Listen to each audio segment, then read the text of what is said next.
Ridiculers, hoy tenemos un programa muy diferente, muy diferente no, un poco diferente a lo que normalmente hacemos con Socráticos Ridículos, porque el punto es que surgió en redes sociales un video que las personas antivacunas desafortunadamente están utilizando como si fuera un estandarte. Y una de las razones por las cuales lo están utilizando como si fuera un estandarte para ellos es porque hay denominados especialistas en varias áreas de la salud y hacen afirmaciones acerca de lo que es la vacunación, la obligatoriedad de las vacunas, entre otro montón de cuestiones. Entonces quería discutir un poco, reaccionar un poco al video con la doctora Silvia Robert y con un colega JP Méndez, a quien van a conocer en un momento acerca de este video. Entonces vamos a comenzar de una vez. Muchísimas gracias a las personas que nos escuchan y vamos a mirar este video. La doctora Silvia Trejos Robert y al ingeniero JP Méndez.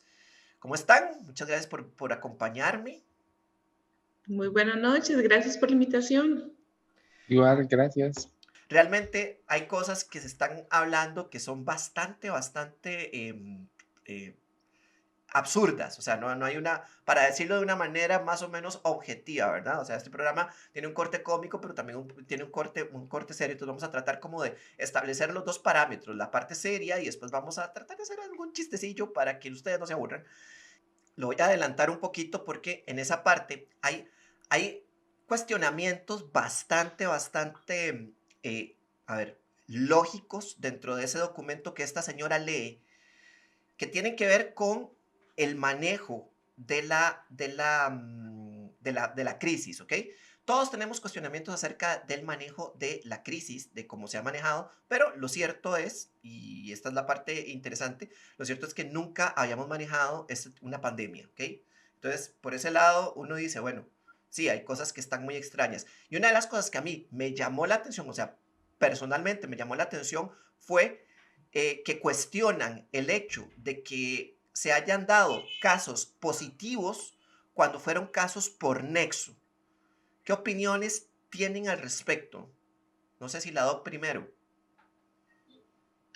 Bueno, veamos a ver, a mí me gustaría empezar por aclarar algo, es que la pandemia existe, el coronavirus existe y claramente estos profesionales no tienen sus mascarillas, hay mascarillas mal puestas y yo primero espero que no tengan absolutamente ningún brote de coronavirus por ahí. Pero sí, lo que son los casos por nexos son como muy interesantes. ¿Qué es un caso por nexo? Ok, digámosle que yo vivo con mi pareja. Mi pareja tiene coronavirus y yo a los pocos días empiezo a tener síntomas. Ahora, es más probable que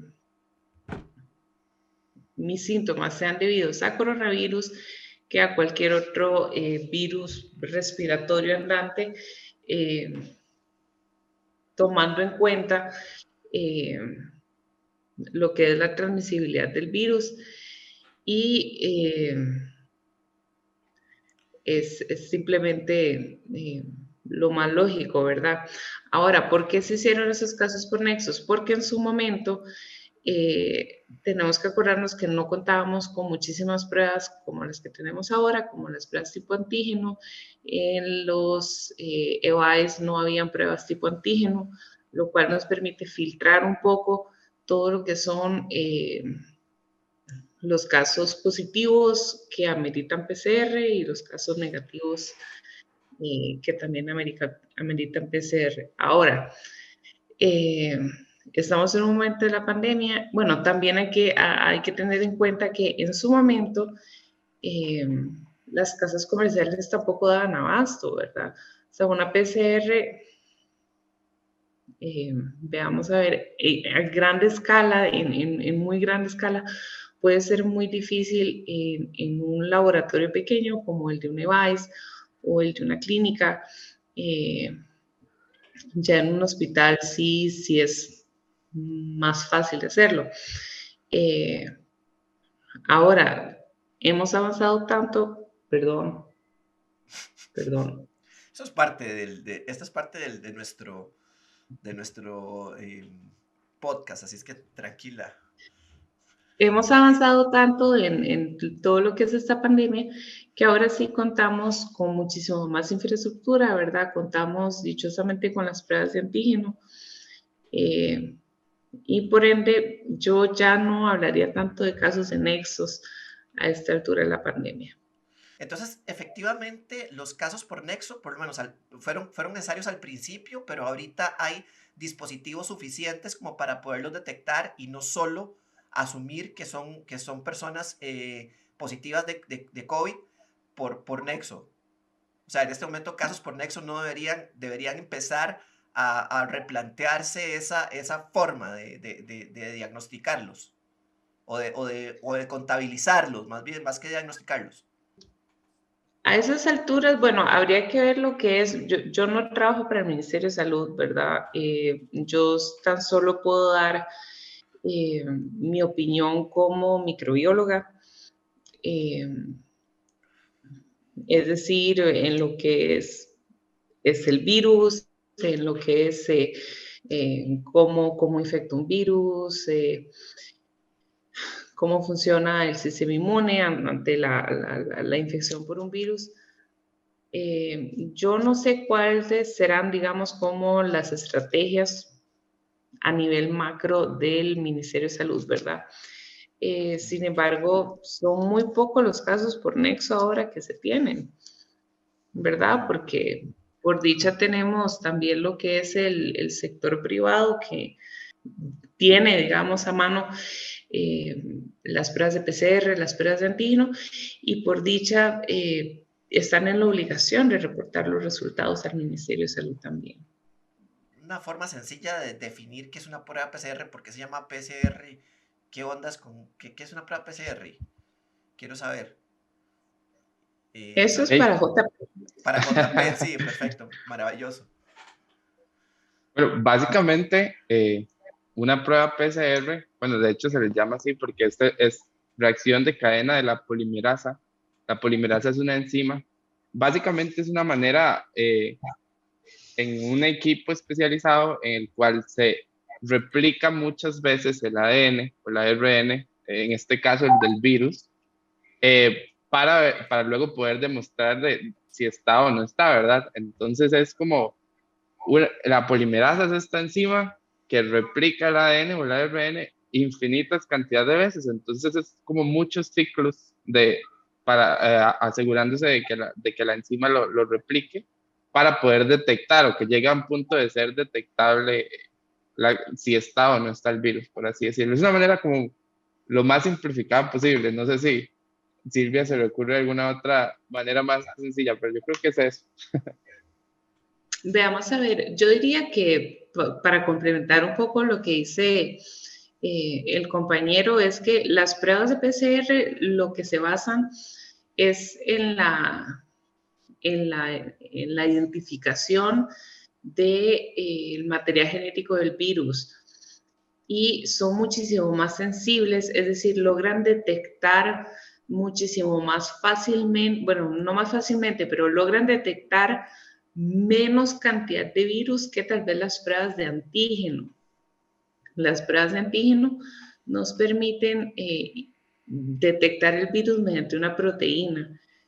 Entonces, usualmente se requieren muchísimas más partículas de esa proteína para que la prueba dé positiva, mientras que con la PCR un poquitito de material viral suele ser suficiente por la misma naturaleza de la prueba.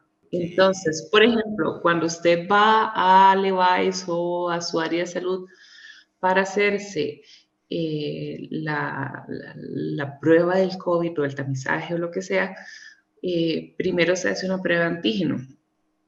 Entonces, los pacientes, de ahí hacemos un primer tamizaje para saber qué pacientes están positivos y qué pacientes están negativos por la prueba de antígeno. Entonces, si usted tiene una prueba de antígeno positiva, significa que hay bastante cantidad de proteína viral en su muestra y por ende no se necesita hacer una PCR.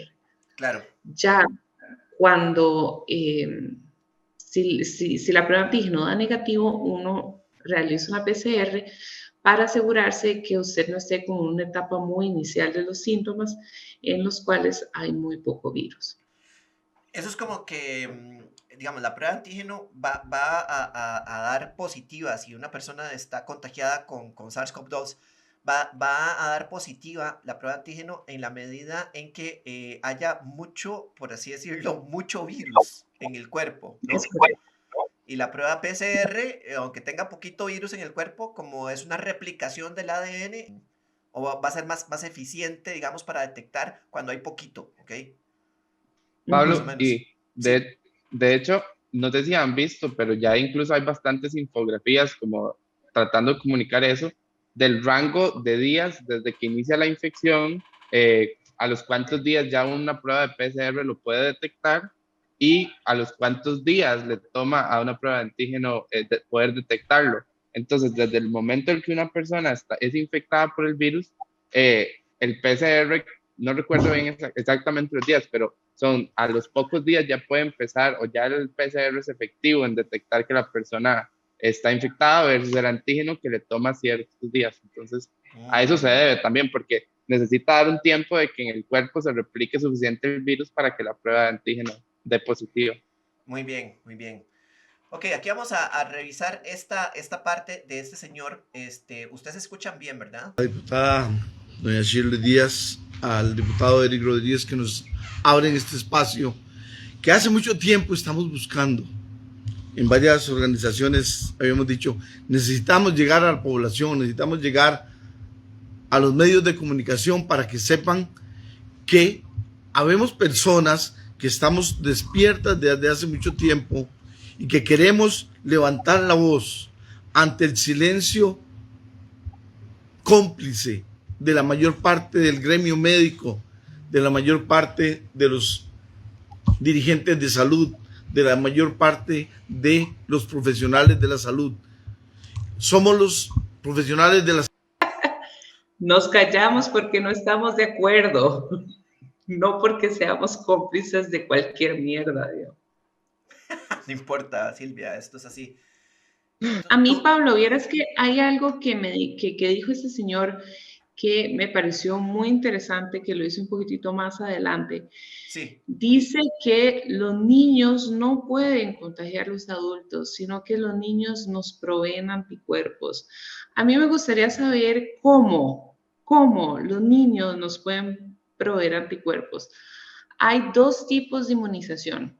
Está la inmunización activa, ya sea porque te enfermas o tenés una vacuna y vos creas tus propios anticuerpos, o está la inmunización que llamamos pasiva, en la cual recibís anticuerpos de una, y está entre de mis apuntes, de una fuente exógena a tu cuerpo, ya sea, por ejemplo, un suero antiofídico cuando te picó una serpiente, o bueno, cuando te mordió una serpiente, o bien a través de la placenta para los fetos, o bien a través de la leche materna. Pero ese señor con solo esa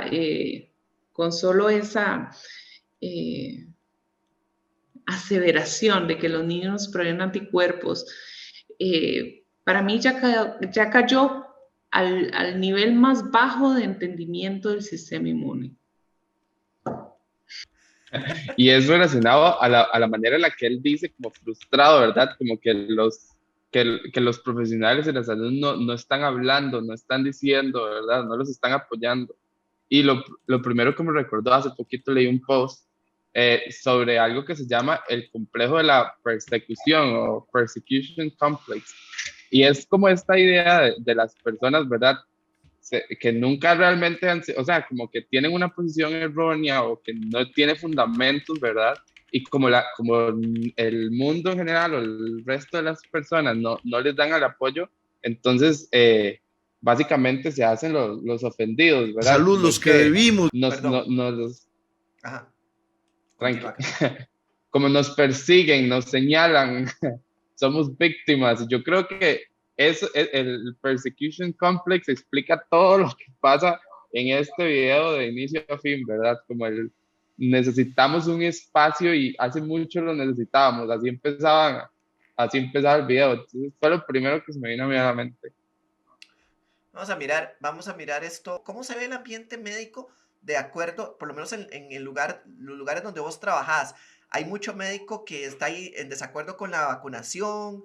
¿Qué ondas, doctora? Bueno, de médicos que no están de acuerdo con la vacunación, no he conocido ninguno hasta ahora.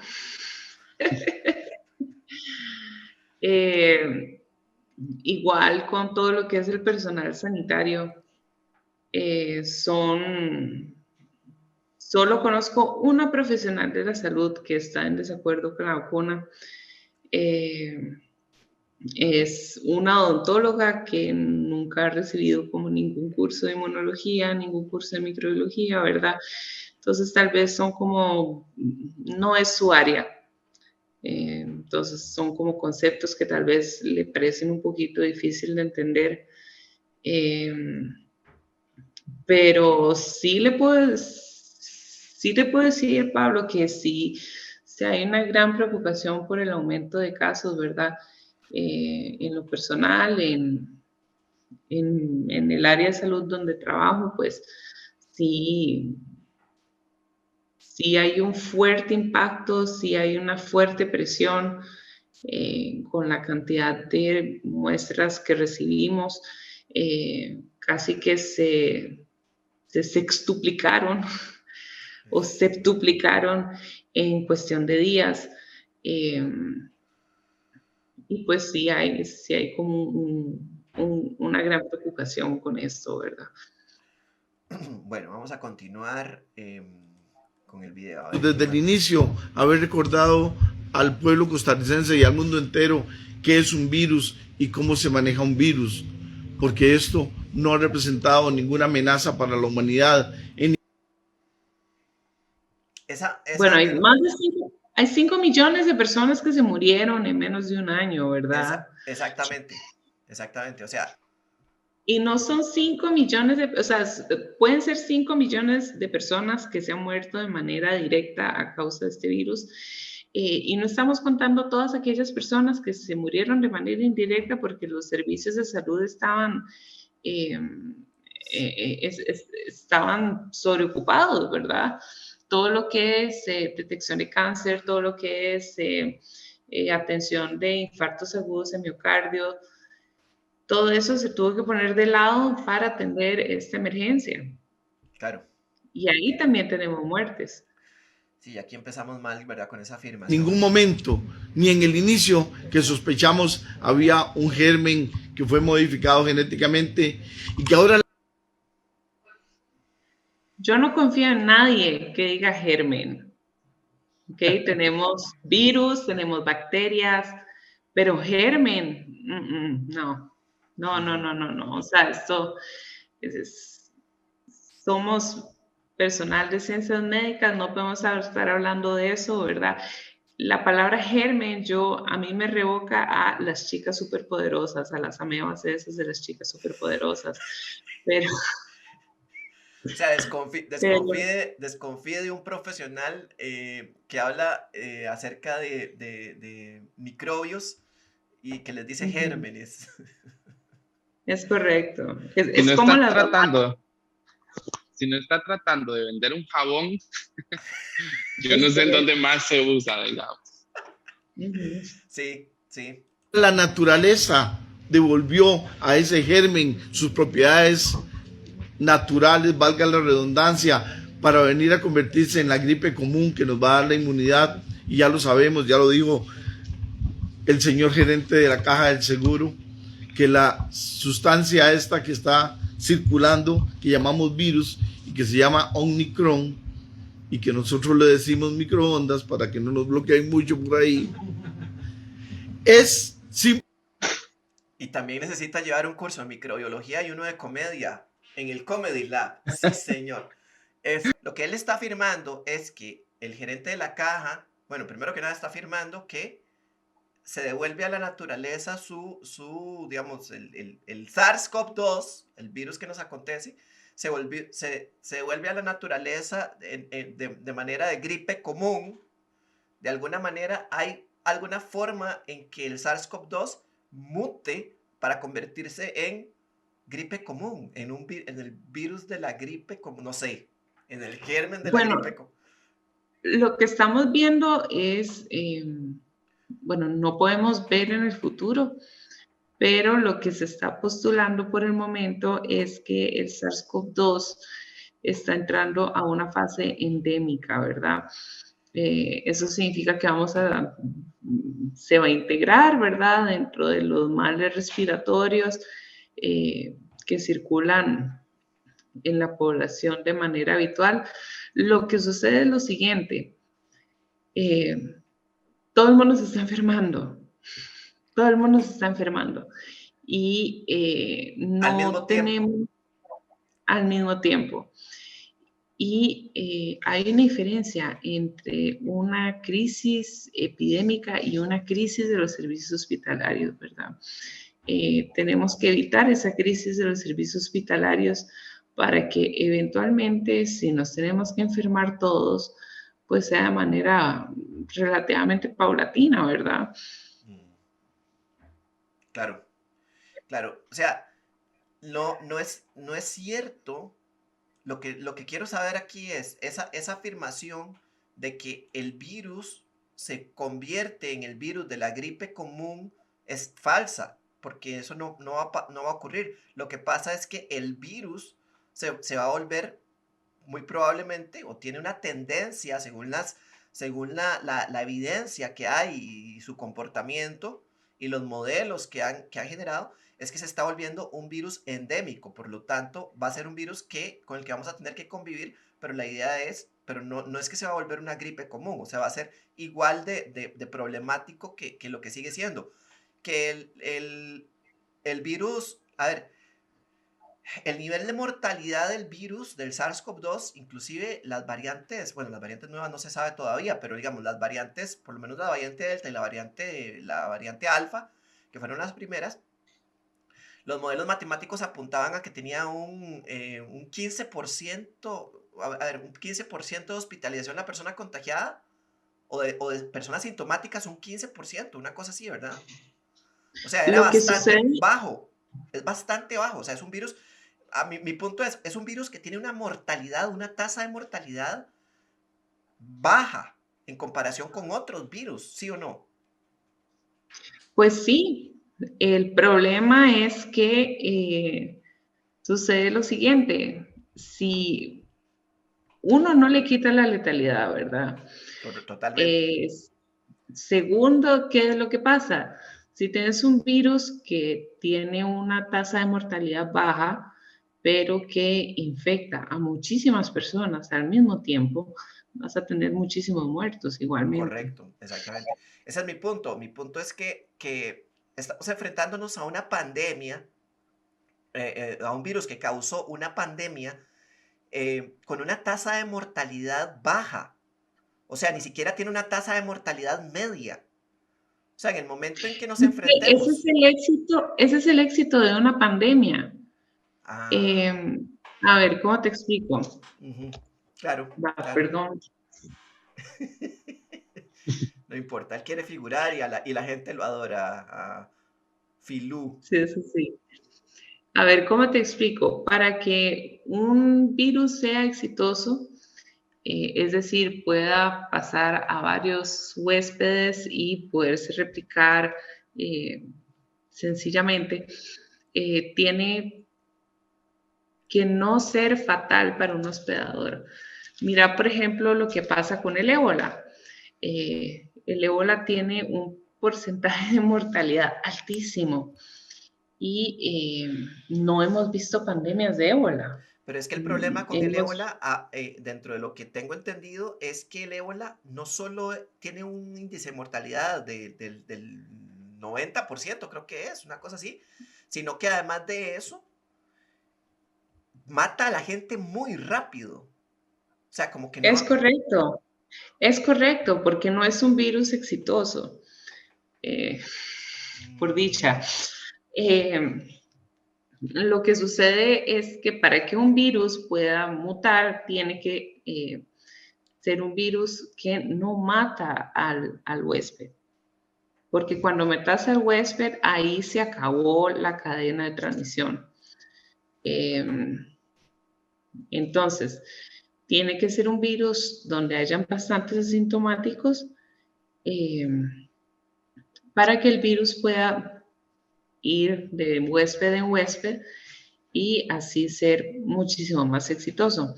Ahora, ¿por qué es que el Omicron está desplazando al Delta? Es porque es un virus que se ha visto que tiene una menor mortalidad, ¿verdad? Tiene menor mortalidad, pero es muchísimo más transmisible. Entonces, lo que nosotros estamos viendo en los servicios de salud es la punta del iceberg. En absolutamente todas las enfermedades infecciosas hay una punta del iceberg. Entonces, cuando vos ves el iceberg,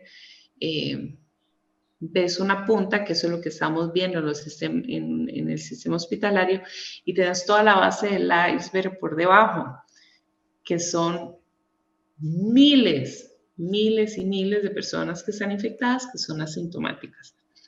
Entonces, eso es lo que está pasando con Omicron, que muy probablemente la base del iceberg es muy grande y como hay tanta gente, la punta del iceberg también es muy grande.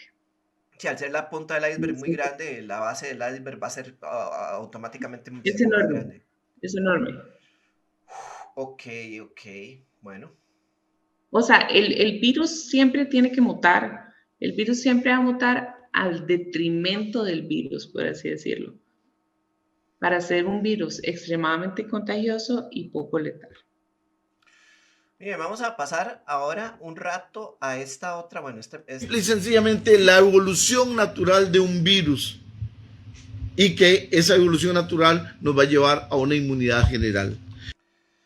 Esta afirmación de que la evolución general de un virus nos va a llevar a una inmunidad general, ¿qué tan cierta o falsa es con respecto a, o sea, a ver, mi apuesta aquí es, el problema no es ese, es posible que nos lleve a una inmunidad general, el problema es que en el camino va a matar a un montón de gente y es lo que queremos evitar, ¿no?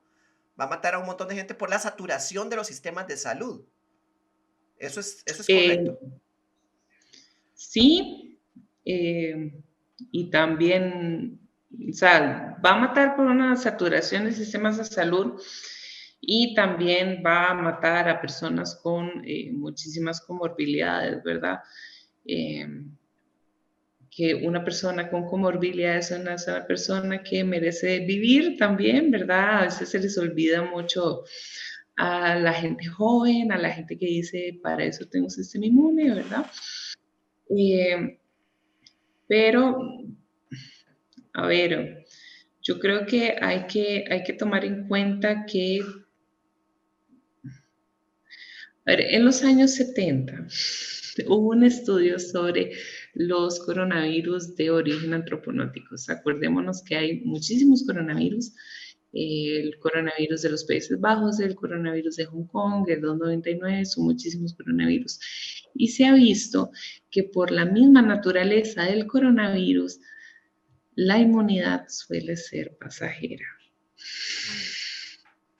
Okay. Ahora, no sé si será el caso con este coronavirus, pero tomando en cuenta que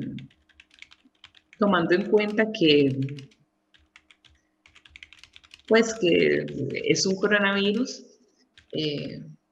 la inmunidad colectiva, como lo pinta este señor, podría no darse. Pero con respecto a los niños es válido, igual que con los adultos, pero con los niños es válido hacer varias reflexiones. La primera, estamos aplicando una sustancia que no está probada todavía en niños. El estudio se hizo en 3.500 niños solamente. Y es un estudio de 2 meses de duración. Eso es vergonzoso para una sustancia que va a estar en el cuerpo de los niños durante muchos años. 2. La sustancia va a La estar... vacuna la vacuna no se queda más de 2 a 3 semanas. Esa duda que hay con respecto a la aplicación de la vacuna en niños, ¿qué opiniones merecen al respecto? Hay que ver el estudio, ¿verdad? Ahora, no es que se les han aplicado a únicamente 3.500 pacientitos, ¿verdad? Toda Europa está vacunando niños, todo el América del Norte está vacunando niños y no lo están haciendo con la misma dosis en que se vacunan los adultos, ¿verdad? Hay que recordar que los niños son adorables, esto que lo otro, ¿verdad? Pero sí suelen ser más propensos a desarrollar enfermedades virales por ciertos comportamientos que tienen. Son más descuidados con la higiene. Digamos que con un poquitito todo, tal vez la higiene, no lavarse tanto las manitas, y todo eso hace que enferman a los papás, ¿verdad? O sea, yo no conozco ningún papá que va a decidir aislar a su hijo enfermo en un cuarto durante 10 días. Va a estar ahí. Cierto. O si no le cae el pan Y también los argumentos, bueno, los que yo escuchaba en cuanto a la vacunación de niños, también hay un montón que caen en la mentira, ¿verdad? Como los niños no lo necesitan, por ejemplo. Eso es algo que yo he escuchado, que los niños no lo necesitan porque ellos, su sistema inmune es capaz de defenderse por sí solo, pues. Silvia nos puede confirmar, pero eso tampoco es cierto. No, para nada. Es más, se ha visto que hay un mayor riesgo de contraer diabetes tipo 1 por una infección por coronavirus. Aumenta la posibilidad. También aumenta la posibilidad de sufrir de pericarditis.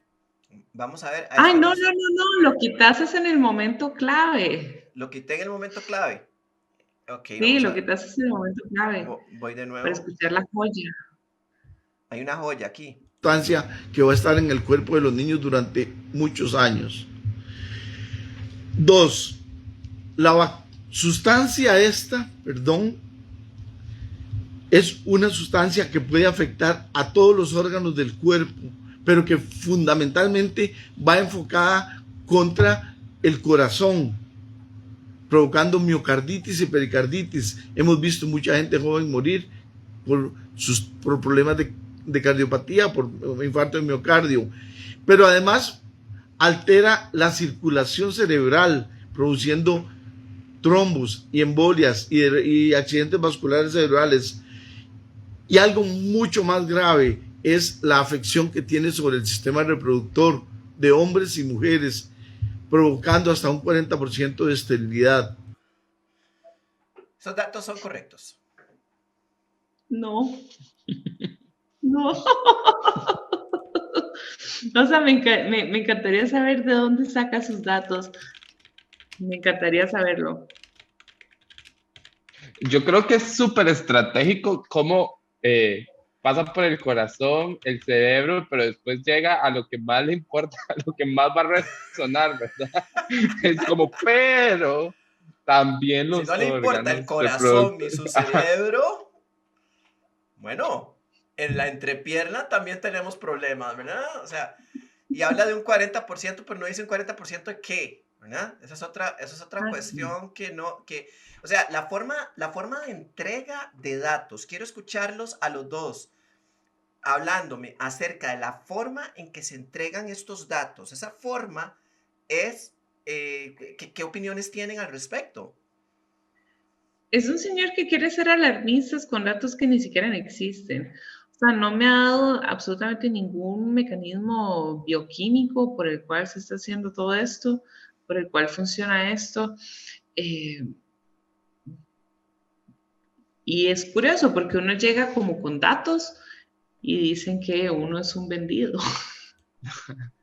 yo lo que le puedo decir es, si me dan unos 10 minutos, ya les vengo y les tiro unos datos parecidos. Nada más déjenme, o sea, yo entiendo, aprenderse nombres de enfermedades y todo eso, y bueno, yo no sé si él es uno de los doctores o de los médicos ahí, pero literal se nota que los está tirando porque sí. Y Así. también me parece lo que yo decía, que es estratégico la manera en la que, o sea, el punto de ellos es convencer a la gente, reproducirse entre ellos. Entonces, pues es como de manera estratégica que él va empeorando lo que va diciendo, digamos. Y todavía no está la joya, Silvia, o esa era. No, no, ya llega. 3. Emoción. Tendríamos que preguntarnos, ¿esta sustancia es necesaria? Y para saber si es necesaria, tendríamos que decir, ¿cuál es el porcentaje de afección que tienen los niños con este tipo de gripe? Pues la afección es de 0.05%. La gripe nos va a dar a todos, nos va a pasar como un escalofrío, como un poquito de temperatura, como un dolor de cuerpo. El niño dejará de comer 2 o 3 días, estará en cama decaído un par de 2 o 3 días y podría recuperarse con cualquier té de las hierbas que nuestros abuelos nos enseñaron a usar. Y para los más jóvenes, pues con cualquier antiinflamatorio de los que hay en el mercado. Les recuerdo que y quiero hacer énfasis, que esta gripe no tiene mortalidad infantil, no hay mortalidad infantil. Sí hay. Sí se han muerto. Sí tiene mortalidad infantil. Sí tiene. Sí, aquí hay un caso de un bebé, Sí. ¿verdad? De meses. Han muerto niños. Han muerto niños y en lo que, bueno, y en todo el gremio, digamos, un niño muerto, pues es un niño, o sea, es demasiado. Pero sí se han muerto.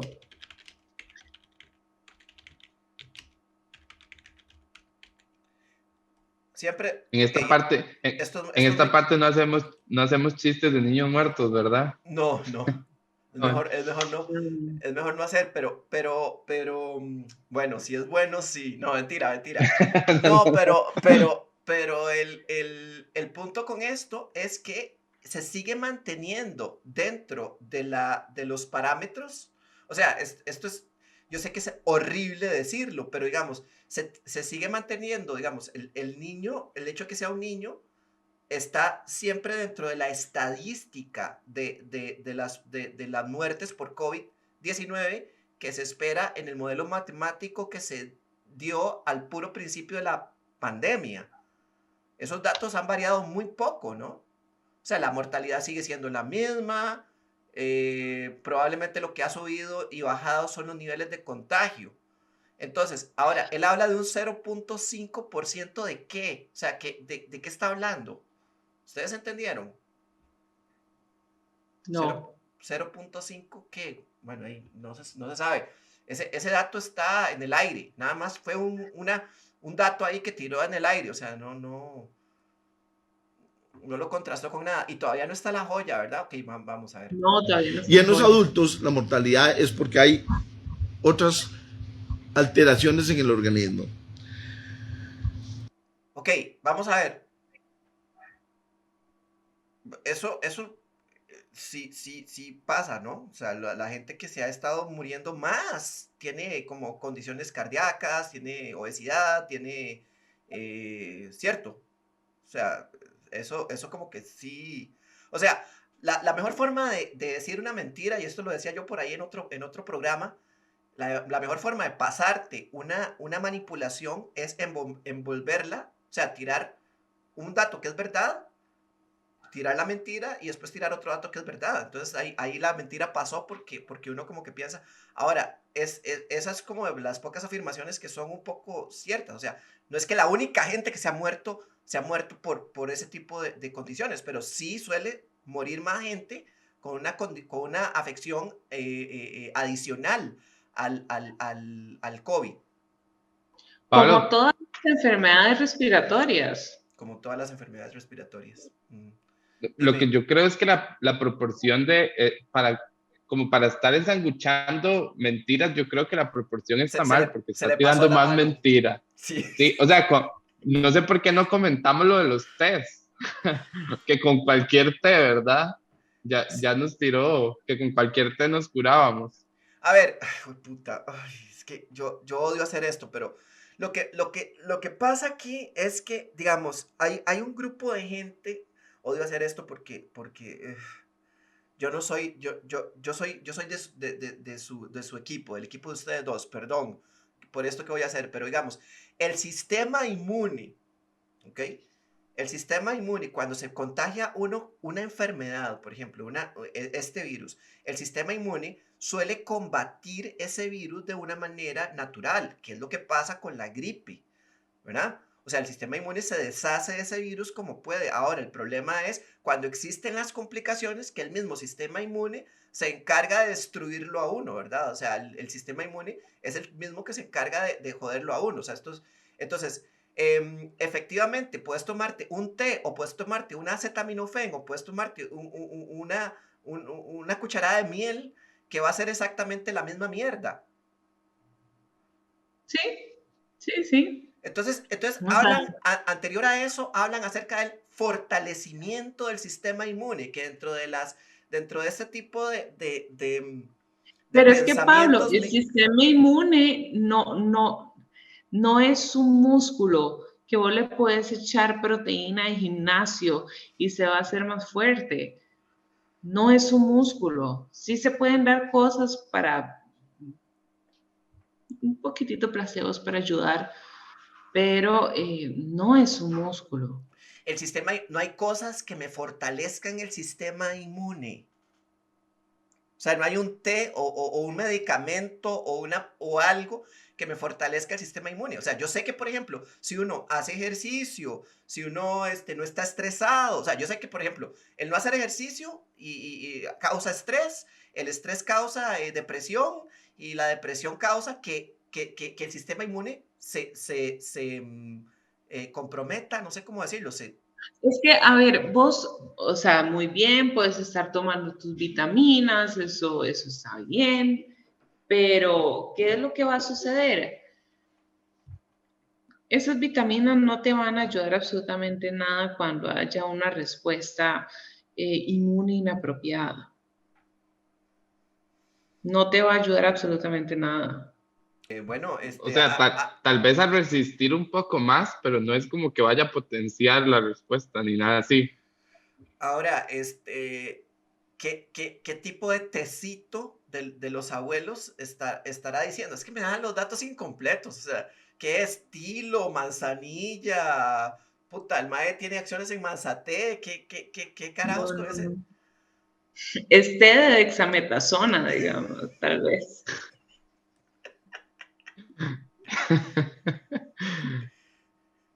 Se le fueron arriba con ese chiste, ¿verdad, JP? No Sí, pasa nada, va a tener más oportunidades aquí. bueno, gracias. Los niños no representan un riesgo para nadie. Los niños siempre son los primeros que tienen los Esa es la joya. virus. Los virus siempre, las gripes siempre vienen en los niños primero y luego en los adultos. Los niños son el primer bastión de defensa que tenemos en la sociedad porque ellos nos pasan sus anticuerpos y no son los responsables de enfermar a los adultos. Así es que no es válida esa premisa de que se vacunan a los niños para proteger a los abuelos. Nunca los niños fueron a la guerra antes que los adultos. Parece que tenemos ahora el sentido contrario. Y hablando de guerras, Ahí está la joya. Sí, la joya. Ya, A ver, sí valió la espera, o sea, 100% valió la espera. A ver, si uno va donde, si una mujer va donde un ginecólogo y el ginecólogo le dice que tiene furor uterino, muy probablemente esa mujer nunca vaya a volver donde ese ginecólogo. Porque, entonces, esto es un equivalente a esta misma situación. O sea, Sí, sí, sí. esa afirmación que acaba de hacer es una afirmación que no tiene absolutamente ninguna base científica, está errada, o sea, el sistema inmune de los niños en ningún momento protege al sistema inmune de los adultos. No, o sea, no es como que nosotros vamos a usar un montón de niños de escudo en la próxima pandemia y los vamos a mandar a que se contagien para que nos protejan a nosotros. No existe nada de eso. El sistema inmune no funciona así. O sea, los niños no nos dan anticuerpos. O sea, como dije anteriormente, las únicas maneras de tener anticuerpos es enfermarse, vacunarse o lo que se llama inmunización pasiva, que es cuando una madre le pasa a su bebé mediante la placenta o la leche materna anticuerpos. Pero nunca ocurre al revés. Uh-huh. Nunca ocurre al revés. Qué madre, yo ya iba a ir donde mi sobrino para que me tosiera en la cara. yo tengo un problema con esto, y es la incongruencia. Es que, vamos a ver, es muy gracioso y uno la puede dejar pasar, pero dice que los niños nos protegen, son nuestro primer escudo, ¿verdad? Pero después brinca a decir que nunca hemos utilizado de mandar los niños a la guerra. Sí, exactamente. Entonces es como, ¿los usamos o no los usamos? O sea, no sé. Si es nuestro primer escudo, suena lógico como que sean los primeros que mandamos a la guerra, ¿no? En fin. Ok, bueno, ya ahí está la joya. Gracias, muchas gracias. Espero que haya valido la pena. A mí me llamó poderosamente la atención este otro, ya para ir cerrando. Ok, aquí se dicen un montón de... ese es al cual tengo más anotaciones, Pérez. Ese la voló completamente. Bueno, vamos a ver. Sabemos que él se presenta como farmacéutico, ¿ok? ¿Qué es un farmacéutico? O sea, que es un dependiente de una farmacia, es un regente farmacéutico, es un ingeniero químico. ¿Qué es un farmacéutico? ¿Qué carajos? ¿Ustedes saben? Bueno, un farmacéutico es, o sea, ciertamente son personas que elaboran medicamentos, ¿verdad? Cuando son, veamos a ver, en realidad, si está en la caja, ¿verdad? No menosprecio absolutamente para nada su labor. Preparan y dispensan medicamentos ¿verdad? Necesarios que los pacientes ocupan. Y básicamente tienen toda una formación profesional muy interesante. Sin embargo, para él, yo no sé si pasó en ampliación el curso de microbiología, yo no sé. Sí, porque ellos llevan, los farmacéuticos llevan formación en eso, claro. Y, digamos, hay otra parte de los farmacéuticos que trabaja más en la parte de formulación, pero eso claramente está mucho más alejado de la parte clínica, porque estamos o formulando y haciendo los medicamentos, fabricando, exportando, o estamos ya en la parte clínica, que es donde hay más contacto con paciente, que debido al foro en el que está él, yo me gustaría asumir que es en eso en lo que él más trabaja, pues. Yo pensaría que si es farmacéutico clínico, pues que trabaja en la caja, entonces podría ser o bien que dispensa lo que son los medicamentos, o bien está como más en lo que es la parte administrativa, ¿verdad? De ver que todo cumpla, todos los papeles estén en orden para aceptar lotes de medicamentos. Bueno, vamos a ver lo que dice.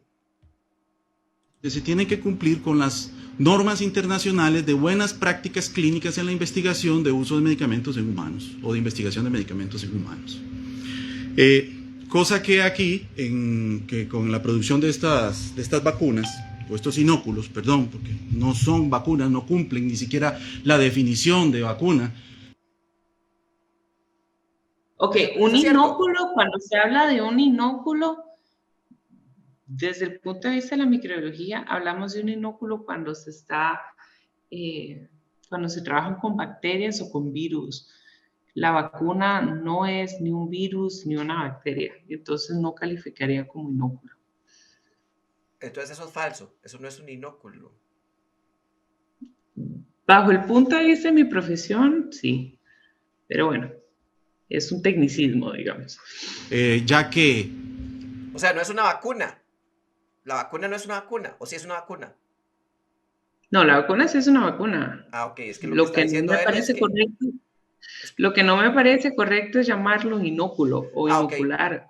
claro, claro, claro. Yo creo Es que es que lo que él dice es que eso no es una vacuna, que es un inóculo. Eso es lo que dice, es la afirmación. Eso no es cierto, Yo eso es creo Pero una que un vacuna. inóculo de qué? es una manera, él tratando de desestimar lo que es la vacuna, ¿verdad? No, De decir totalmente, pero está usando mal los términos, porque un virus no se inocula, pues, claro, es lo que nos decía Silvia. O claro, sea, claro. él está tratando de desestimar lo que es la vacuna, diciendo, no es vacuna, solo están echando un poco de virus. Eso es lo que él quiere decir ahí, que solo Claro, estamos echando un poco de virus. lo cual Que eso evidentemente... sería, que eso Ajá. sería una vacuna, básicamente. Sí, vemos que por respeto pues usamos mascarillas, y aquí me voy a saltar esa parte, usamos mascarillas por respeto, no porque creamos en ellas, más bien me gustaría hacerle así, ¿verdad? Mientras hablo. Pero lo hacemos ¿por qué? Porque me imagino que aquí hay gente Revolucionario. vacunada, pero entonces ¿cuál es el miedo? Si tienen 2 vacunas, ¿cuál es el miedo? ¿Cuál es? Que no protege, que no es eficiente. Sí es eficiente.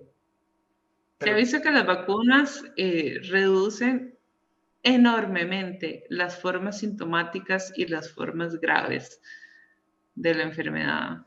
Si yo eso no, no es una vacuna exitosa, entonces no sé qué es.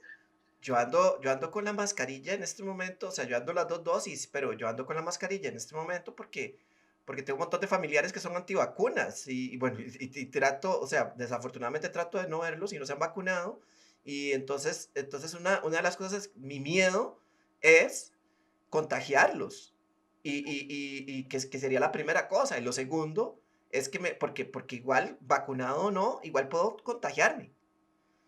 Y la segunda cosa es que se les complique. O sea, por eso uso yo mascarilla. Justamente, o sea, muchas veces estamos usando mascarilla justamente por las personas no vacunadas. O sea, Es correcto.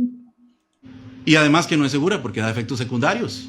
Ahí vemos la miocarditis y vemos toda la lista de patologías. ok, ¿qué medicamento, vacuna o cualquier cosa que haga este señor en su farmacia no da efectos secundarios? ¿Hay algo que, o sea, él es un farmacéutico que hace medicamentos que no dan efectos secundarios? Es una excelente pregunta. es más, hasta los test de las abuelas tienen efectos secundarios. Si yo en este momento me voy y reviso una caja de té, posiblemente voy a encontrar efectos secundarios. O sea, vieran los té de ruda, los efectos secundarios que da, digamos. Hay unos test que las mujeres embarazadas no pueden tomar porque son abortivos. Sí, el O té de sea, ruda es El- uno. eso es un efecto secundario. Ok. Eso fue lo que yo quise decir. Ok, a ver, entonces, ahora, fuera de burla, los efectos secundarios, eso ya lo hablamos en otro podcast, o sea, y ya creo que, puta, lo hemos hablado hasta la saciedad. O sea, los efectos secundarios de las vacunas son exactamente los mismos efectos secundarios que cualquier otra caraja. De hecho, hay otras vacunas que dan efectos secundarios peores que la del COVID y que hay que zampárselas igual. Cuando uno va a Australia o a otros lugares ahí que le hacen empujarse vacunas que son, que uno dice, ay, ay, ay, no, o cuando, ¿verdad? Entonces, y con mayores posibilidades, entonces todos dan efectos secundarios. Y yo tenía, a ver, puta, Y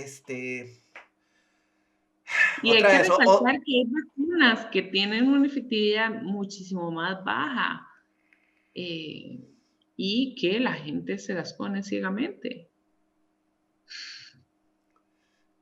joder. Y O sea, igual así se agradece muchísimo porque sí salvan vidas. O sea, la pregunta, entonces, aquí es donde viene una parte que es como un poco filosófica, o sea, es esta parte como filosófica en la medida en que yo, o sea, por ejemplo, yo, digamos, me pongo la vacuna. Ahora, ¿tengo miedo de los efectos secundarios de la vacuna? Sí, sí tengo miedo. Sé que hay una posibilidad ínfima de que me puedo morir y que me pueda dar una miocarditis o una trombosis o una no sé qué putada. Ok, Sí, ya, disfunción eréctil también, recuerde. según Es dijo el correcto. Señor, ¿verdad? O sea, si le hacemos caso, digamos que sea uno de los efectos que no se han visto, ¿verdad? Porque, y también, ¿verdad? Entonces, la pregunta es, entonces, por esa razón, no me pongo la vacuna. No, puta, me la pongo con miedo, porque al final, era lo que yo les decía en el otro capítulo, en el otro episodio, que yo creo que este y otro con la doctora Ávila, creo que va a ser como los últimos que yo voy a hacer de vacunas, porque me siento un poco agotado de estar, yo me imagino ustedes, ¿verdad? De estar tratando de desenmascarar y de buscar afirmaciones falsas y de quitar. Entonces, pero el punto es que esta mierda es una guerra que tiene la humanidad contra un bueno, contra un microbio, Un germen. contra un Mujer. germen, ¿verdad? Y nos tenemos que poner, y la camiseta, esto es horrible, pero digamos, la camiseta es vacunarse. O sea, lo que hacemos como humanidad es vacunarnos. Y sí, van a haber algunas personas que presenten complicaciones y hay otras que mueran por la vacuna, pero va a haber, la mayoría de esas personas no va a ser de esas. Entonces, no ponérsela porque, por esa ínfima posibilidad es como puta, es una. Sí, Egoísmo puro. O sea, exacto, es el acto mayor de egoísmo ante una crisis y como esta, de salud, pues. pero yo siento que uno hace cosas en la vida cotidiana cuyas posibilidades de morir son más elevadas. Por ejemplo, andar en carro. O sea, creo que tiene mayor posibilidad uno de morir cuando anda en carro que ponerse la vacuna, estadísticamente hablando. Hay más probabilidades de morirse por un tromboembolismo subiéndose a un avión o tomando pastillas anticonceptivas después de los 35 y Y la gente nadie lo hace nada. hace. Es Joder. correcto. Ok, va. O enfermedades o efectos secundarios que causan que se silencien los medios de comunicación y nuestro Ministerio de Salud.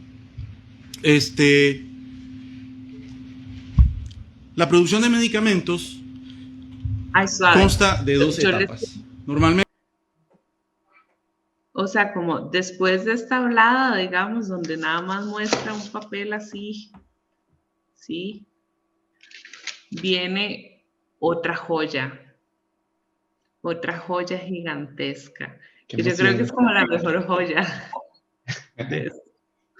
Así se la dedico a es lineal. JP. Esta es casi una columna. Es una columna. Donde en lugar de que al terminar la fase 1 y seguir con la fase 2 y la fase 3 y la fase 4 y con los resultados obtenidos de cada una de estas fases basarse en la siguiente para darle continuación a la experimentación, no lo hicieron así. Simplemente, aquí en la página esta de Clinical Trial Government, que es donde las casas farmacéuticas están obligadas a visualizar o a presentar los protocolos de avances en sus investigaciones, vienen las fechas. Y aún esta columna de aquí, que viene en orden, fase 1, fase 2, fase 3, si ustedes revisan esa página antes mencionada, se darán cuenta que se comenzó con la fase 2, se siguió con la fase 3 y luego con la fase 1, todo en desorden. Se supone que para llegar a la fase 3, que es donde se utiliza la autorización de uso de emergencia, que también es un proceso nuevo, ¿verdad? Es hasta que esté a mediados o a principios, un poco a principios, de la fase 3. ¿Qué pasó aquí? Que la fase 2 y la fase 3 terminan la fase 2 termina en abril del 2023 y la fase 3 hasta mayo de 2023. Estas sustancias siguen siendo experimentales y los conejillos de India son nuestros hermanos costarricenses y quieren seguir con nuestros hijos y nuestros nietos. Y nuestros bisnietos. Y nuestros gatos. Hay otra vacuna que se desarrolló en tiempo récord que la habíamos mencionado en el podcast pasado. ¿Cuál fue? Zika y ébola. Ah, y la de la polio también se hizo flash. Sí, Ok, sí. aquí Eso es lo que quieren hacer. Y no es justo. Y además, no solamente vemos que la fase 2 termina un mes antes que la fase 3, hasta el 2023. Según las fechas que se estima, que debería de estimarse para que comenzara a solicitarse la autorización de uso de emergencia por medio de las casas farmacéuticas a la FDA, sería hasta el 2026. Hasta el 2026. La parte, si lo hacemos a 2 años cada fase, y al 2029, si fuera a un promedio de 3 años de cada fase. Entonces, estamos todavía con un medicamento que está en experimentación y está... Ese chavo le olvida que la tecnología de la ARN, digamos, ya existía antes. O sea, no es una cosa que se está descubriendo. Es algo que simplemente ya estaba y que se está implementando. En fin. Y estamos viendo los efectos en nuestra población y en seres queridos. Em, y el problema aquí es que eso, a ver, matizando un poco el asunto de los conejillos de Indias, que es una situación, esa mierda va a pasar con absolutamente cualquier medicamento nuevo que salga al mercado. Las fases de prueba van a ser un poco van a tomar más tiempo, pero al final el efecto secundario de un medicamento es bastante... va a ser igual, o sea, si hablamos acerca de conejillos de Indias, somos conejillos de Indias hasta con alimentos nuevos que se desarrollan, no sé, o sea, yo siento como que eso es una afirmación bastante, o sea, sí, puta, la vacuna se desarrolló por un procedimiento de emergencia, porque hay una fucking emergencia, o sea, eso es lo que yo veo, digamos, aquí que no tiene sentido. Una de las cosas que también a mí me movió a esto y que se ha mencionado muy poco es que estas vacunas, cuando se hicieron los estudios y los ensayos, se utilizaron líneas celulares de fetos abortados. Esto es inmoral. Esto es participar con el mercado del aborto, del mercado mundial del aborto. Recordemos que las filiales abortistas suman más de 45,000 en el mundo. Las McDonald's son 35,000. O sea, es un negocio. Ay, Dios, no. Las filiales abortistas en el mundo, incluyendo a McDonald's, o sea, ok, líneas celulares, eso lo hablamos ampliamente en el podcast. De hecho, el podcast se llama Las vacunas tienen fetos abortados, ¿verdad? Pero sí, y efectivamente es una joya. ¿De qué más le podemos agregar a esto? Veamos a ver, esos ya son líneas celulares boomers. O sea, porque es una línea celular que se replica solita a lo largo de años y décadas.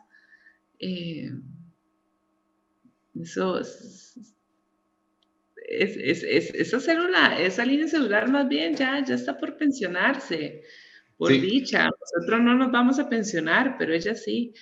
Explícate un poquito. Ajá, dale, JP. No, nada más les iba a decir que hay un documental, creo que sí está en Netflix, que explica esto de la línea celular por las células ELA, que son de las más famosas y que probablemente sean las que se trabajaron aquí, porque es como el estándar de la persona de la cual eran esas células y todo, pero sí, que de eso, o sea, cuando habla de fetos, ya ahí está mezclando cosas que no tienen sentido. A ver, en los años 60, explícate un poco eso, porque para no hacerlo yo, Silvia.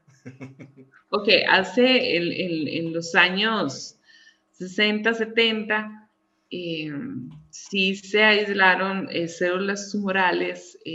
Bueno, por ejemplo, la célula creo que venían como de cáncer de ovario, me parece. Sí, yo creo que eran de ovario. Sí, de ovario, y hay otras que son las HEP, que creo que es de garganta.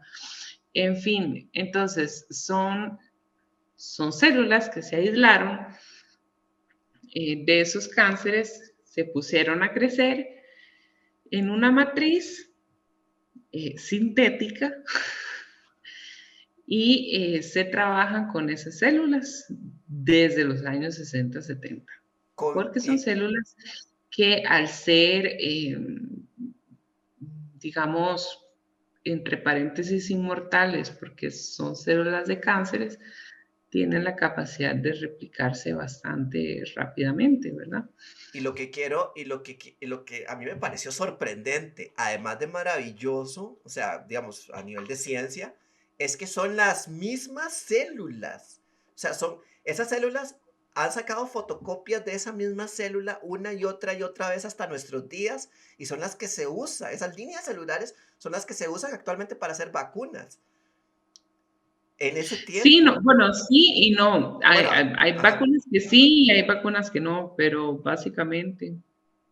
Eso es maravilloso, o sea, eso es, digamos, a nivel científico es genial. O sea, no están usando, no es como que hay una productora de fetos para que McDonald's, digamos, le da la proveeduría a la gente para que, o sea, eso no tiene, ahora. No hay una granja de abortos, digamos, algo así. Digamos, ahora, este tipo de afirmaciones y este tipo de cosa, digamos, evidentemente corresponde a una hipótesis paranoica. O sea, es claramente una hipótesis paranoica que contiene elementos que no solo no están probados, sino que son elementos que tienen muchísimo de ciencia ficción, de fantasía y de película de terror, propios de una imaginación muy activa. Pablo. Ajá. Por ejemplo, y líneas celulares hay de casi que de todos los tipos de células que tenemos nosotros en el cuerpo, ¿verdad? Entonces, por ejemplo, en el TEC hay un laboratorio que hace piel, cultiva piel, básicamente los diferentes tipos de células que hay en la piel. Entonces, yo lo que pienso es que este señor, para poder explicar cómo en el TEC están haciendo piel, ¿verdad? En un laboratorio, necesitaría poner el contraparte de a quién le están arrancando la piel por otro lado, ¿verdad? Claro. Estamos como peleando los fetos y agarrando la piel y de ahí no sé, en otros tipos de células, o por ejemplo, si están investigando en corazón, en construir un corazón en 3D con células de corazón, que hay líneas celulares de corazón, entonces, ¿de dónde vienen las células del corazón que están usando? ¿A quién le están sacando los corazones? ¿Me explico? Si seguimos la lógica de él. Claro. Y eso es fascinante y me gustaría hablarlo en un programa después, porque eso a mí me vuela la cabeza, que se haga aquí ese tipo de cosas, o sea, porque o sea, es ciencia muy, muy interesante, o sea, es muy, muy interesante cómo agarran y cultivan piel a partir de una célula que se sacó hace tiempo, cómo cultivan un corazón.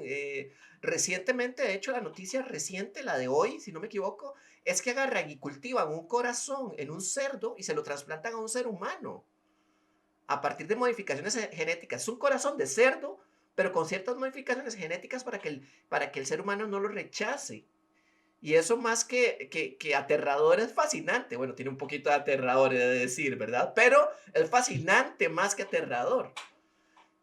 Había o sea, ese señor luego hice otra joyita y ya luego dejé de ver Semerenda Tontera. Sí, yo también. O sea, yo por aquí más o menos lo dejé de ver también. Costa Rica está abriendo las puertas a esto. Personas que se aplicaron esto no saben, no es que tiene tejido celular de niños, no. Utilizaron tejidos de niños abortados, ¿verdad? Para poder desarrollar estos productos. ¿Por qué? Muy interesante, muy importante. Los virus necesitan para desarrollarse tejido vivo para crecer. No es como una bacteria donde los ponemos en un cultivo. Esta es la porción de verdad. Tiene nutrientes, ¿verdad? Normalmente azúcares. Y la bacteria pues crece y se desarrolla y de ahí se obtiene y se hacen todos los medicamentos o que no vacunas es cierto. No siempre, eso no Que siempre no es siempre cierto. no siempre es cierto. atacar a algunas bacterias. Pero para los virus necesitamos tejido vivo para que se desarrolle. Por eso es imposible que ahora que estoy hablando sin mascarilla y si yo tuviera un coronavirus, sobre esta mesa caen supuestos virus, ya estarían muertos. Porque necesitan tejido vivo para continuar vivos. En el momento... Yo soy comediante y soy técnico en computadoras y yo, o sea, con lo poco que he leído, yo sé que eso no es precisamente así. O sea, cuando usted escupe, digamos, cuando usted escupe y cae una gotícula en una superficie, esa gotícula contiene materia viva y va a estar viva por un rato. Y si esa materia está cargada de virus, el virus va a estar activo, no vivo, porque los virus normalmente hay una discusión ahí, ¿verdad? Va a estar activo un rato en esa gotícula que va a depender de muchas cosas. Ahora, lo que sí se ha determinado es que el SARS-CoV-2 es, o sea, hasta donde tengo, hasta lo último que supe, es que el SARS-CoV-2 es menos,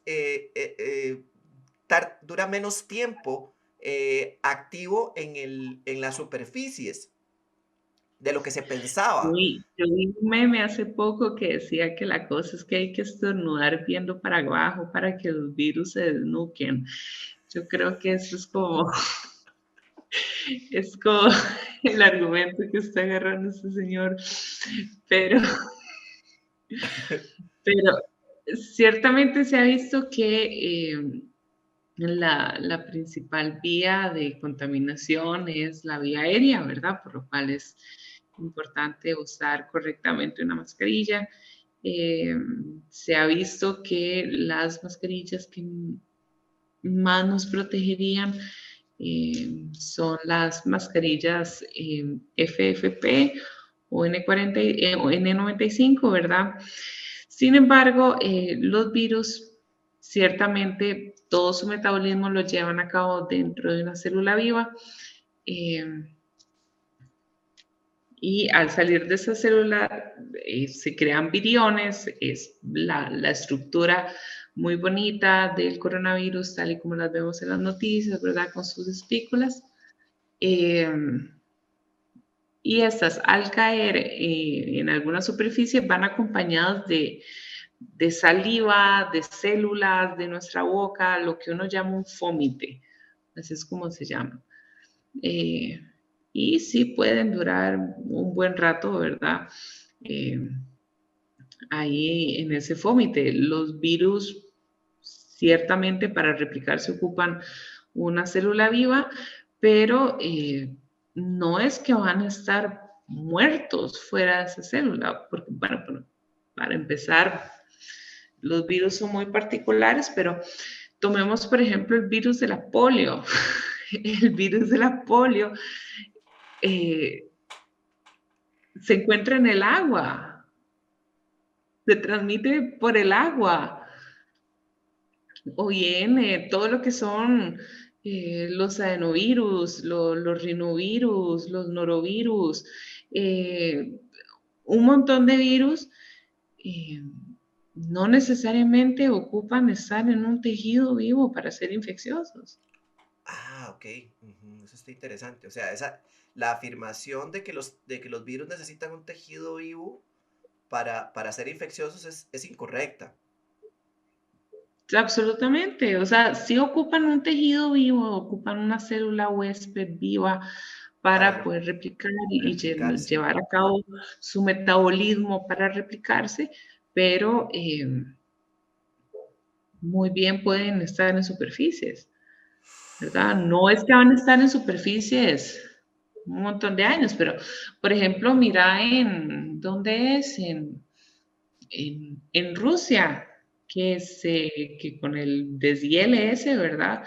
Se han encontrado virus viejísimos. Lo cual estaban inclusive un poco, o sea, se ha dado una voz de alerta porque con justamente el derretimiento de las capas polares por el cambio climático y específicamente el calentamiento, ese Puede volver a derretimiento surgir la viruela. pueden surgir virus que estaban inactivos porque estaban enterrados debajo de capas de hielo. Entonces es uno de los grandes Ajá. peligros también del cambio climático. Inclusive se han encontrado virus, pero viejísimos. Hay un virus que se llama el Pandoravirus, que es un virus así Qué nombre más terrible.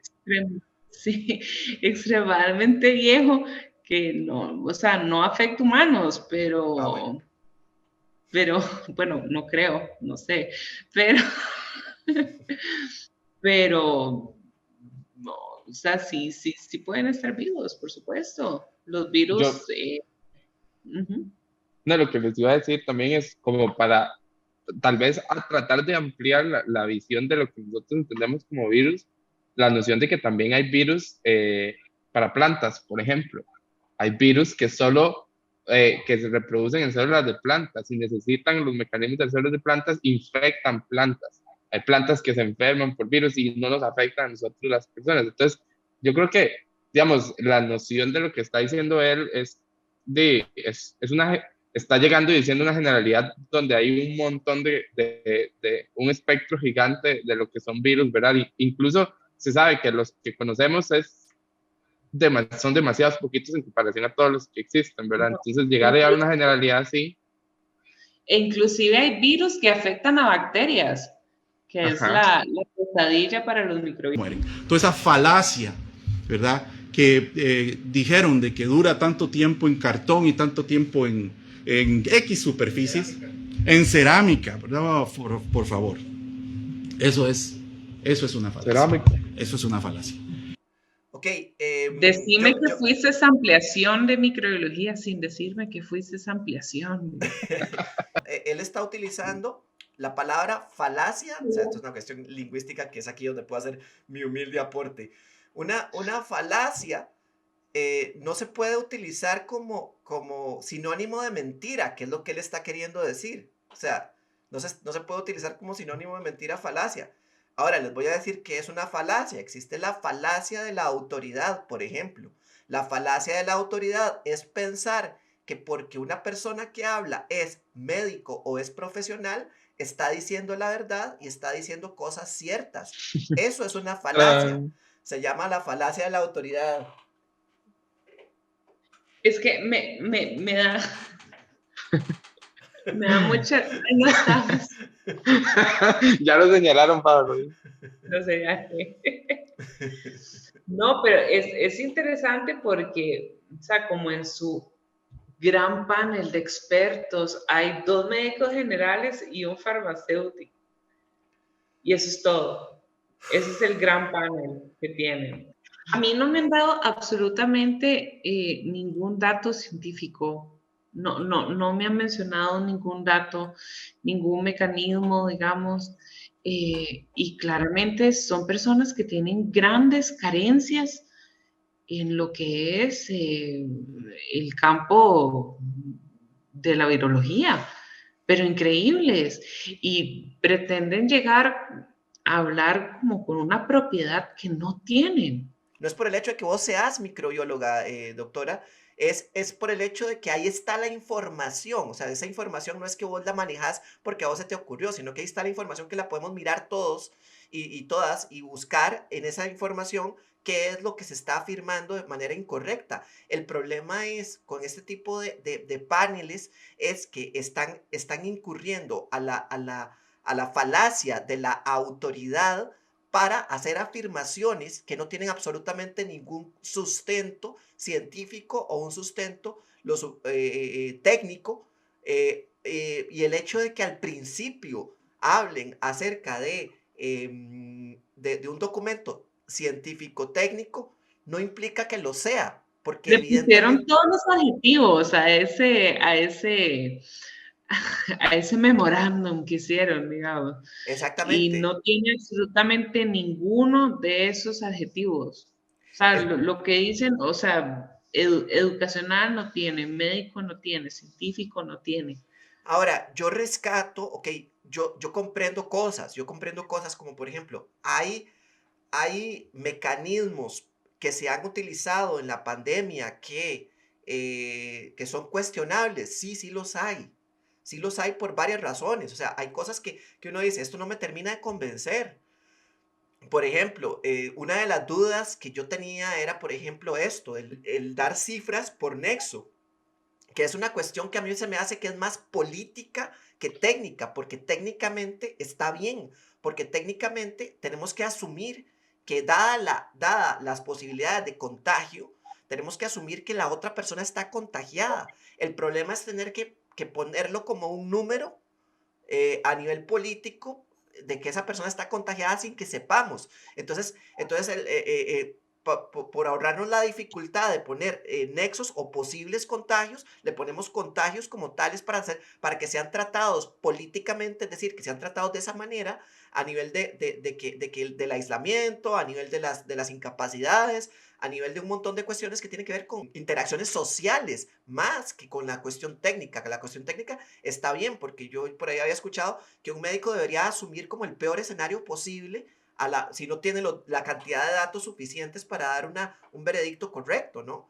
Y ¿sabes? eso, ajá, No, y que no se puede obviar, ya lo dijo Silvia más temprano, y es, no se puede obviar el contexto social y el recursos en el momento en el que se está utilizando la estrategia, ¿verdad? No fue que se dijo, hagamos por Nexo porque nos da pereza contratar más microbiólogos para hacerles pruebas, es que no había recursos o no había los insumos suficientes para hacer pruebas. Entonces, digamos, en esa situación es donde uno dice, se justifica la razón por la cual se está contando los casos por Nexo. y ahora, hay otra situación también que tiene que ver o sea, de lo que denuncian al puro principio, que hablan acerca de la nutrición. Entonces porque, por ejemplo, que el ministerio no se preocupó por la nutrición correcta, bueno, ya se estableció que no hay una serie de cosas que hagan que el sistema inmunológico se fortalezca. Sin embargo, por ejemplo, que el Ministerio de Salud no haya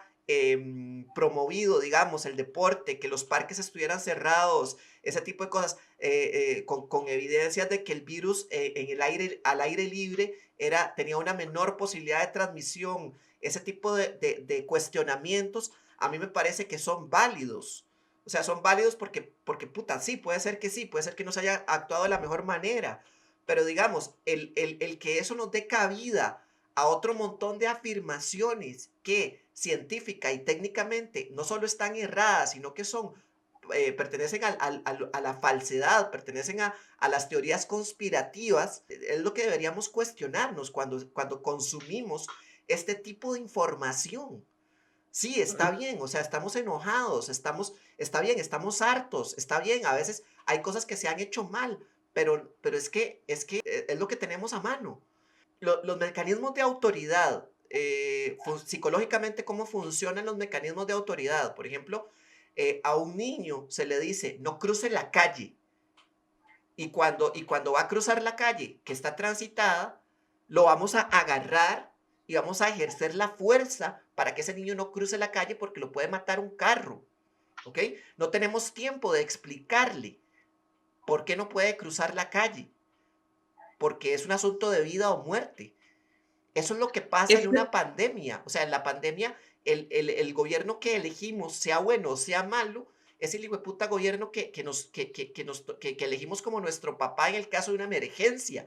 Entonces, a veces no nos queda más, sí, puta, hay cosas que se pueden cuestionar. No estoy diciendo que nos comportemos como niños, hay cosas que se pueden cuestionar, pero puta, tenemos que tener un nivel de cuestionamiento sano, mirando cuáles son las situaciones que realmente se pueden cuestionar.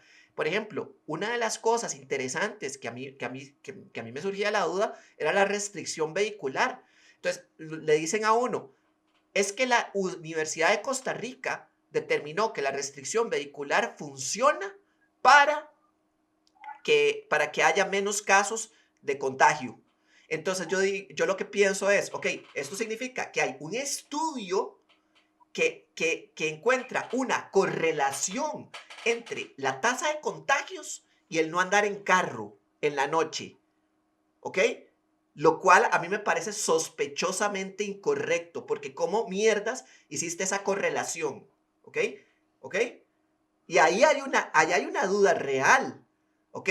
Ahora, si me dicen, mae, no, es que reduce la tasa de accidentes y como los sistemas están saturados, entonces si yo tengo menos accidentes, entonces lo necesito tomar esa medida. Entonces uno dice, puta, está bien, pero que me vengan a decir, mae, que hay una tasa de correlación entre el número de contagios y no andar en carro en la noche, es una cagada. O sea, es una vara donde no me estás presentando la data de forma convincente, ¿ok? Y ahí es donde, por ejemplo, yo hago ciertos cuestionamientos, pero si a mí me enseñan la data y yo la veo y digo, ay, pues puta, mira, si aquí está la evidencia, bueno, ¿no? Y está bien, cambio mi opinión. Era con lo de ser más saludable y hacer ejercicio y todo eso.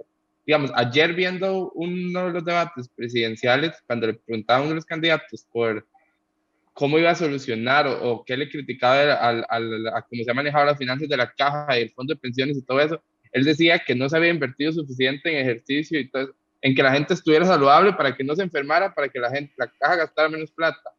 Al final de cuentas, mi punto con eso es de que nosotros podemos decir, si fuéramos más saludables, si hiciéramos más ejercicio, todo se solucionaría, pues. Si nosotros, o sea, podemos usarlo como un argumento para cualquier cosa. Entonces a mí me parece una salida muy fácil venir y decir acá que la pandemia no nos hubiera afectado si el gobierno, en lugar de estar enfocando recursos en pruebas suficientes, en las vacunas y todo eso, hubiera estado bajándole precios a las vitaminas o a los alimentos, me explico. O sea, al final de cuentas es un argumento muy... A mí me él sostiene lo que uno le quiera poner, sostiene lo que uno le quiera poner. A mí me parece un argumento muy simplista, digamos, decirle a un señor diabético de 250 kilos con hipertensión que tiene que bajar 180 kilos, no sé, una cantidad inmensa de peso, digamos, para allá porque hay una pandemia, digamos. O sea, no se puede, digamos. Y segundo, muchas veces la hipertensión no es algo que se pueda como revertir y la diabetes tipo 2 tampoco se puede revertir ya en estadios de diabetes instalada, digamos. Entonces, mi punto era justo eso, o sea, y creo que la doctora lo puso en las palabras correctas. Es demasiado simplista venir a decir que con esto hubiera sido un mejor enfoque. Es mentira y yo creo que es muy fácil demostrar que es mentira que hubiera sido más efectivo en lugar de comprar vacunas, estar comprándonos vitaminas. O sea, punto. No hay punto de comparación. No hay manera en la que eso es más efectivo. O sea, a mí más bien me parece que es echarle la culpa a las personas más frágiles. Es como, ay, ¿quién te tiene teniendo cáncer? ¿Quién te tiene teniendo linfoma? O sea, hay que ser honestos, digamos, no todo en la vida se puede solucionar con respirar aire limpio, comer bien y hacer ejercicio. Simplemente no se puede. Y no todo el mundo tiene la oportunidad de tener hijos para usarlos como escudo. Es correcto. Bueno, gente, muchísimas gracias. Nos acompañó hoy el ingeniero José Pablo Méndez y la doctora Silvia Trejos.